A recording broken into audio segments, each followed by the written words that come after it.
السلام علیکم ورحمۃ اللہ وبرکاتہ۔ یہ ویڈیو بہت خاص اور بہت ضروری ویڈیو ہے۔ جتنے بھی مسلمان بھائی قربانی کر رہے ہیں ان کو یہ ویڈیو ایک بار ضرور دیکھنی چاہیے۔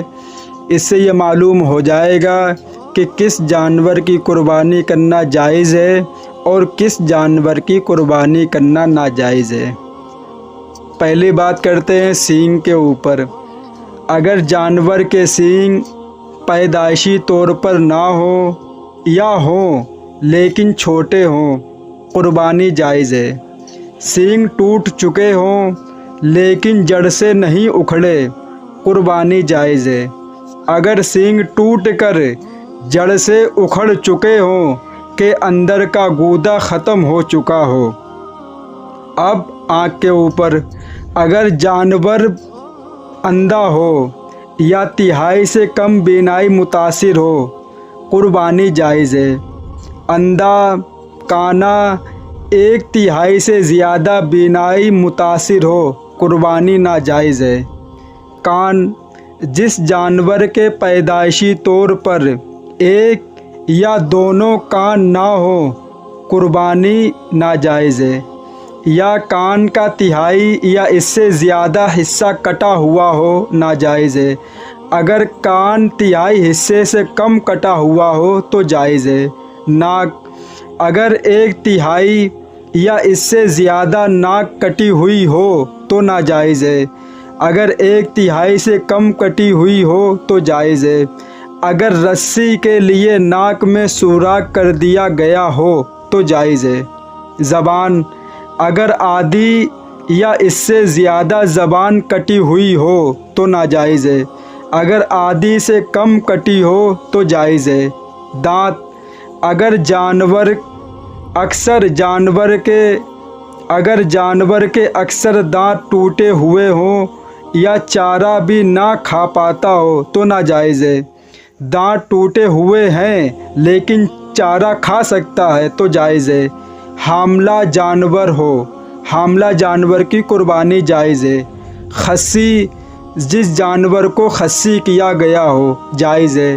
تھن، اگر اونٹنی یا بھینس کا ایک تھن خراب ہو اور باقی 3 ٹھیک ہوں تو جائز ہے۔ اونٹنی یا بھینس کے 2 تھن خراب ہوں تو ناجائز ہے۔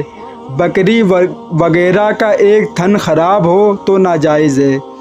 پونچھ، اگر جانور کی دم 1/3 سے کم کٹی ہو تو جائز ہے۔ اگر 1/3 یا اس سے زیادہ کٹی ہوئی ہو تو ناجائز ہے۔ پاؤں، ایسا ننگڑا جانور جو چلتے وقت پاؤں زمین پر بالکل نہ رکھ سکتا ہو، ناجائز ہے۔ اگر پاؤں کے سہارے چل سکتا ہو تو جائز ہے۔ اگر جانور کا پاؤں کٹ گیا ہو تو ناجائز ہے۔ رسولی ہو لیکن اس سے اس کی صحت متاثر نہ ہو تو جائز ہے۔ کمزوری، زیادہ کمزور جانور جس کی ہڈیوں میں گودا نہ ہو، ناجائز ہے۔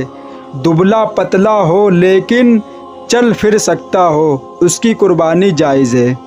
تو میرے بھائی، یہ میں نے پوری ڈیٹیل آپ کے سامنے پیش کی ہے کہ کس جانور کی قربانی جائز ہے اور کس جانور کی قربانی ناجائز ہے۔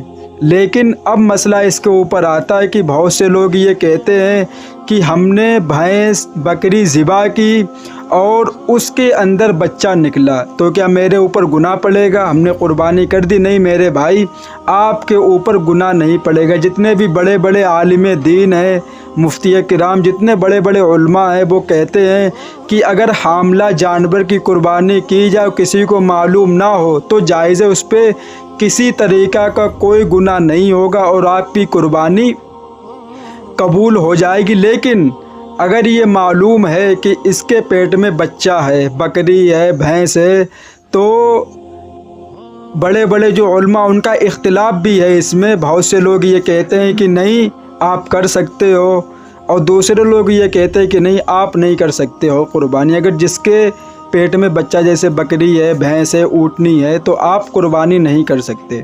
تو تو میرے بھائی جتنی بھی معلومات تھی اس ویڈیو میں ہم نے سب آپ حضرات کے سامنے پیش کر دی، اور جتنے بھی آپ کے دوست یار ملنے والے رشتہ دار جو بھی قربانی کر رہا ہے یہ ویڈیو اس کو ضرور آپ اس کو بھیجیں، اور اس کو بھی معلوم ہو جائے کہ میرا جانور کیسا ہے، کیا اس کی ٹانگ کٹی ہے، کیا اس کے دانت ٹوٹے ہیں، کیا اس کے کان کٹے ہوئے ہیں، میرے جانور کو دکھائی دیتا ہے یا کتنا دکھائی دیتا ہے، اس کی زبان کٹی ہے یا صحیح ہے، اس کی دم کیسی ہے، ہر چیز کے بارے میں ہم نے آپ کو بتایا ہے۔